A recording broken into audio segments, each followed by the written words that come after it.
Anthony Ray Hinton spent 30 years in prison for his wrongful conviction. One of the most incredible stories I've ever heard. A case that's garnered national attention. One of the worst nightmares out there. He said, I don't care whether you did it or didn't do it, but I'm gonna make sure you found guilty of it. I just somehow wanted to protect my mom. I didn't quite know whether she understood. He wasn't convicted because he committed a crime. He was convicted because he was poor. I had never been so convinced of someone's innocence than I had in Mr. Hinton's case. Very scary to think that a man could be killed if he's actually innocent. Anthony suffered in isolation and darkness. I'm so sorry. How long would it be before they come and get me? The last time she saw you, he said, son, when are you coming home? Yes. When are you coming home? He said, whether you shot him or not, I don't care. You have been found guilty, I sentence you to death. The entire country was watching. 30 years of pure hell. An incredible story of faith and resilience. I don't know if I could have done it. It can't get no lower for me. I've seen hate at its worst. He was ordered to spend the remainder of his life in prison. Right next to a convicted KKK member. There stood two white gentlemen that I never seen before. I said, can I help you? He said, we have a warrant for your arrest. We want you to put your hands behind your back. I showed my mother the handcuff, and like any good mother, she began to scream and holler, what are those handcuffs doing on my baby?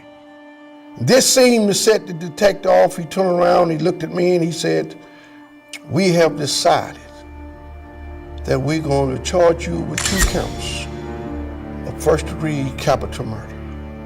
I said, but I haven't done any of that. You got the wrong person.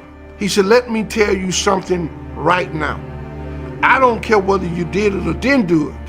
He said, but I'm going to make sure you found guilty of it. And by the way, there's 5 things that are going to convict you. He said, number 1, you black. Number 2, a white man is going to say you shot him.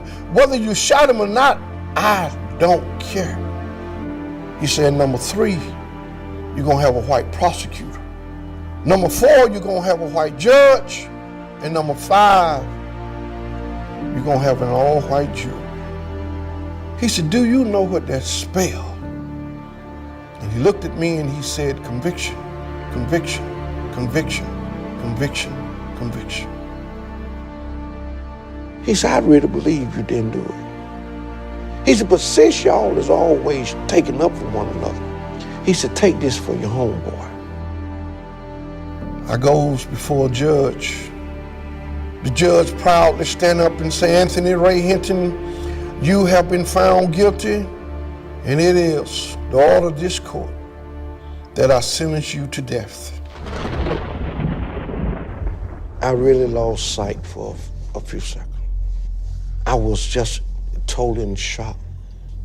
I just somehow wanted to protect my mom. I didn't quite know whether she understood. I didn't want the world to believe that my mom had raised a son that was capable of taking another human being's life. And so I asked God to let the truth come out. The last time she saw you and every time she heard your voice, she said, son, when are you coming home? Yes. When are you coming home?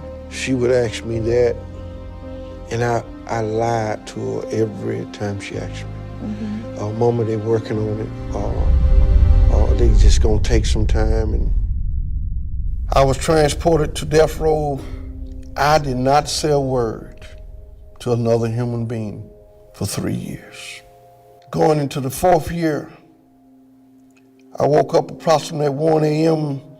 to the sound of a grown man crying. A man that I had lived by should never asked him his name or where he was from. But at an early age, my mother taught me compassion. My mother taught me no matter what one does in life, he or she still deserves compassion. And it was that compassion that I hollered through this brick wall. And I said, sir, do you need me to call and get the officer back here? He said, no.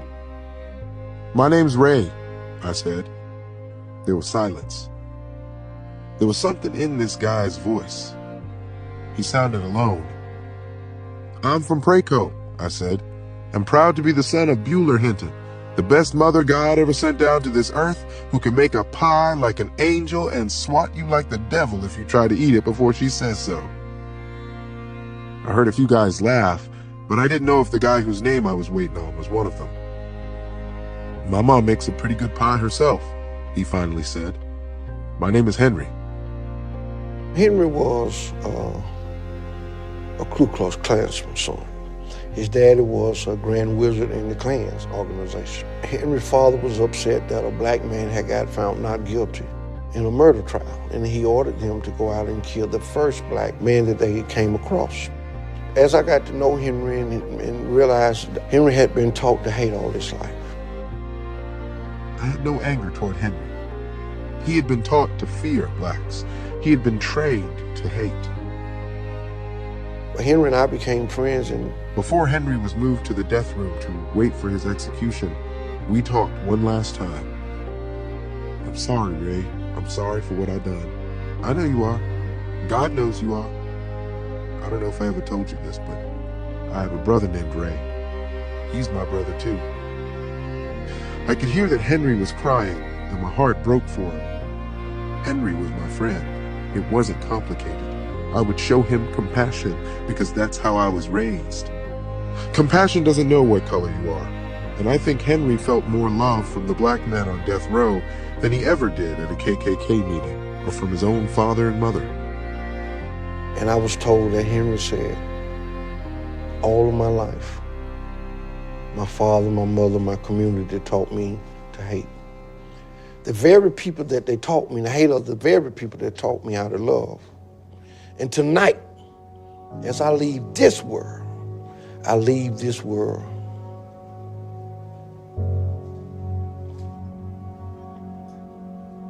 knowing what love feels like. And I often say that if we can teach people to hate, we should be able to teach them to love.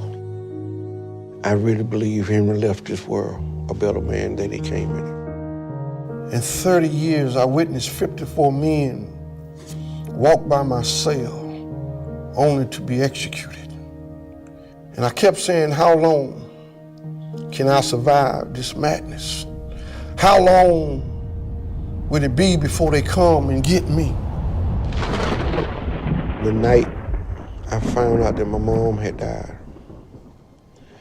I really didn't give a damn whether I lived. And that night, as I tried to sleep, it was as though my mom came in the cell and stayed in my ear all night long. And I could hear her saying, I did not bring you up to be a quitter. And early that morning, I called Mr. Stevenson and I said, Mr. Stevenson, I want you to give the state of Alabama all the hell you can give them.